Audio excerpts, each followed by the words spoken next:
ఇలా చేయడం ధర్మమేనా అని అడుగుతా ఉన్నా.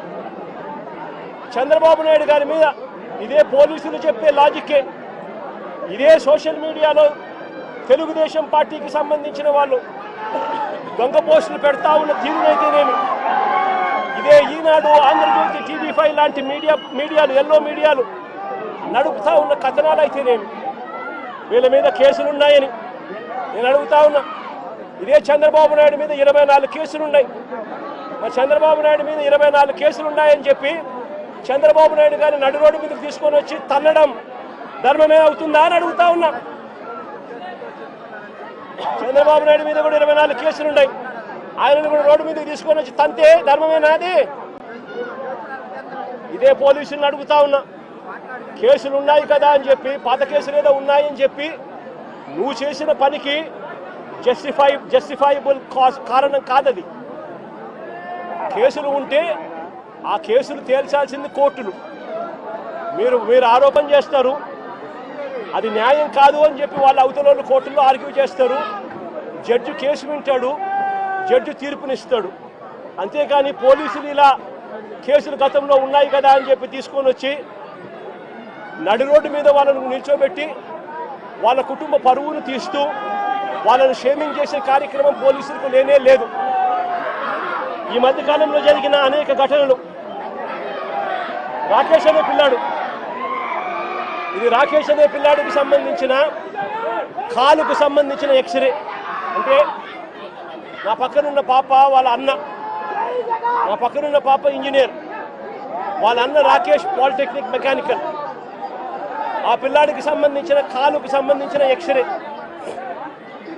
ఇలా కాలు ఇరిగిపోయింది, లోపల రాడ్ ఉంది, రాడ్ పెట్టి ఆ రాడ్కు కాలును ముడేసి డాక్టర్లు ఈ మాదిరిగా ఉన్న పరిస్థితిని చూస్తే పోలీసులు ఆ కాలు మీద కాలు పెట్టి నడి రోడ్డు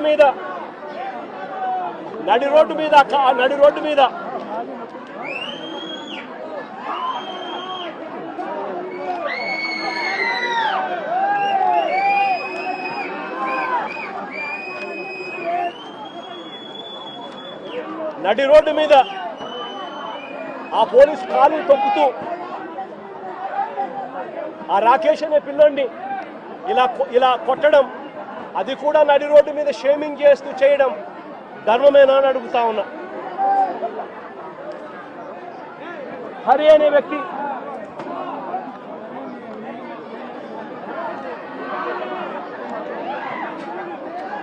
హరికృష్ణ అనే వ్యక్తి,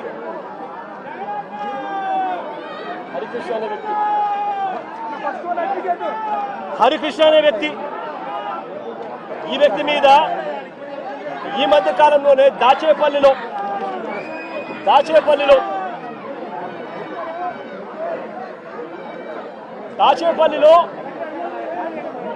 హరికృష్ణ అనే వ్యక్తిని తప్పుడు కేసు పెట్టి ఈ మధ్య కాలంలోనే దారుణంగా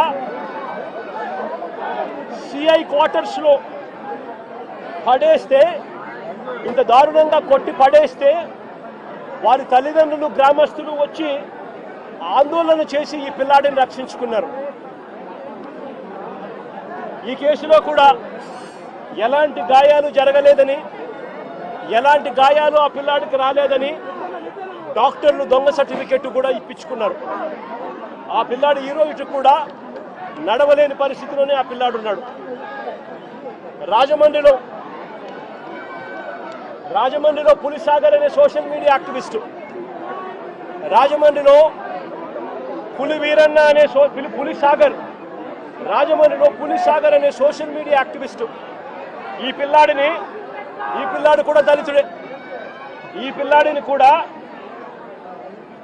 ఇదే మాదిరిగానే పోలీస్ స్టేషన్లో అగ్ననగ్నంగా ఈ పిల్లాడిని రాత్రంతా పెట్టారు, రాత్రంతా చిత్రహింసలు పెట్టారు.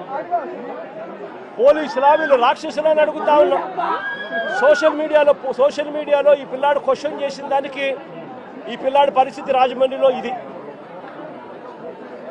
ఆడపిల్లలను కూడా చూడకుండా సుధారాణి అనే వైఎస్ఆర్సీపీకి సంబంధించిన యాక్టివిస్టు, కృష్ణవేణి అని వైఎస్ఆర్సీపీకి సంబంధించిన ఇంకొక మహిళా యాక్టివిస్టు, వీళ్ళిద్దరూ కూడా ఆడపిల్లలని కూడా చూడకుండా నెలలు రకరకాల పోలీస్ స్టేషన్లు వీళ్ళని తిప్పారు. రకరకాల పోలీస్ స్టేషన్లలో వీళ్ళ మీద కేసులు నమోదు చేస్తూ వీళ్ళను తిప్పుకుంటూ వచ్చారు. నేను అడుగుతా ఉన్నా, డెమోక్రసీలో మనం ఉన్నామా లేదా అన్నది ప్రజలందరూ కూడా ఆలోచన చేయాలని అడుగుతా ఉన్నా నేను అందరినీ కూడా. రాష్ట్ర వ్యాప్తంగా కూడా ఇలాంటి ఘటనలు జరుగుతూ ఉన్నాయి. పోలీసులు తెలుగుదేశం పార్టీకి సంబంధించిన రెడ్ బుక్ రాజ్యాంగాన్ని అమలు చేయడంలో నిమగ్నమై ఉన్నారు.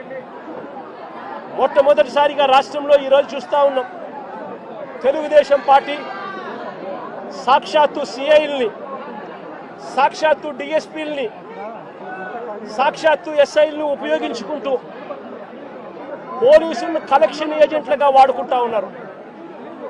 ఎమ్మెల్యేలు వ్యాపారం చేస్తారు. మద్యం దగ్గర నుంచి, ఇసుక దగ్గర నుంచి, మట్టి దగ్గర నుంచి, నియోజకవర్గంలో జరుగుతూ ఉన్న ప్యాకాట క్లబ్బుల నుంచి అన్నింటిలోనూ కూడా ఎమ్మెల్యేలు దగ్గరుండి నడిపిస్తారు.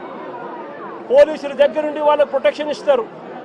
దగ్గరుండి పోలీసులు వాళ్ళ దగ్గర నుంచి మామూలు వసూలు చేస్తూ ఉన్నారు. మామూలు వసూలు చేసి పోలీసులు ఇంత, ఎమ్మెల్యేలు ఇంత, చంద్రబాబుకి ఇంత, లోకేష్కి ఇంత అని చెప్పి పంపకాలు జరుగుతూ ఉన్నాయి. రాష్ట్ర వ్యాప్తంగా ప్రతి నియోజకవర్గంలో ఇదే జరుగుతూ ఉన్నాయి. ప్రతి గ్రామంలోనూ బెల్ట్ షాపులు కనిపిస్తూ ఉన్నాయి. ప్రతి మందు షాప్ పక్కన పర్మిట్ రూములు లేకుండా ఇల్లీగల్ పర్మిట్ రూములు కనిపిస్తూ ఉన్నాయి. ప్రతి పర్మిట్ రూముకు డబ్బులు తీసుకుంటా ఉన్నారు. ప్రతి బెల్ట్ షాప్కు పోలీసులు డబ్బులు తీసుకుంటా ఉన్నారు. ఎమ్మెల్యేలకు డబ్బులు ఇస్తున్నారు. చంద్రబాబు నాయుడు గారికి ఇంత, లోకేష్కి ఇంత కలెక్షన్లు జరుగుతూ ఉన్నాయి. ఇసుక, ప్యాకాట, మట్టి, సిలికా, క్వాడ్స్, లాటరైటు ఏది వదలకోకుండా నియోజకవర్గంలో ప్రతిదీ కూడా వసూళ్లు కార్యక్రమం జరుగుతూ ఉన్నాయి. నేను అడుగుతా ఉన్నా, అసలు రాష్ట్రంలో ఇలాంటి పాలన జరిగేటప్పుడు పోలీసులను ఉపయోగించి యూనిఫామ్ తొడిగి వాళ్ళను దొంగల ముఠాలో భాగస్థులుగా చేసి వాళ్ళను వాడుకొని రెడ్ బుక్ రాజ్యాంగం నడుపుతా ఉన్న ఈ రాష్ట్రంలో లా అండ్ ఆర్డర్ అనేది ఉందా అని చెప్పి నేను గట్టిగా ప్రశ్నిస్తూ అడుగుతా ఉన్నా. నేను ఒకటే చెప్తా ఉన్నా, ఈరోజు ఈ పిల్లలకు జరిగిన అన్యాయం ఏదైతే ఉందో, నేను ఈ పిల్లల్ని వెనకేసుకొని రావడం లేదు. పిల్లలు అన్నాక వీళ్ళు వయసులో ఉన్నప్పుడు ఏదేదో కేసులు పడిండొచ్చు, గొడవలు జరిగిండొచ్చు, కేసులు పడిండొచ్చు, కేసులు నిండొచ్చు. ఆ కేసుల్లో ఎవరిది న్యాయము, ఎవరిది ధర్మము అని చెప్పి నాకు తెలియదు. నేను దాన్ని వెనకేసుకొని రావడం లేదు. కానీ ఒక పద్ధతి అనేది ఒకటి ఉంది అనేది మాత్రం ఖచ్చితంగా చెప్తా ఉన్నా. ఆరోపణలు చేసే వ్యక్తులే జడ్జిల కింద మారిపోకూడదు అని మాత్రం గట్టిగా చెప్తా ఉన్నా. ఆరోపణలు చేయడం మీద ఆరోపణలు మీరు చేసినప్పుడు జడ్జిలుగా ఉన్న కోర్టులు ఇరువైపులా వాదనలు విన్న తర్వాత ఎవరిది అన్యాయము, ఎవరిది న్యాయము అని చెప్పి వాళ్ళు కోర్టుల్లో తీర్పులు ఇస్తారు. ఆ తీర్పు ఇచ్చేదాకా కేసులున్న ప్రతి ఒక్కరూ ముద్దాయి అయిపోడు అన్నది మాత్రం ఖచ్చితంగా గట్టిగా చెప్తా ఉన్నా. అలా కేసులు గతంలో ఉన్నాయి అని చెప్పి ఒక కారణం చూపించి నడి రోడ్డు మీద తీసుకొని వచ్చి నడి రోడ్డు మీద వాళ్ళ కుటుంబాన్ని, వాళ్ళ పరువు ప్రతిష్టలను, వాళ్ళందరినీ కూడా పరువు ప్రతిష్టలను మట్టి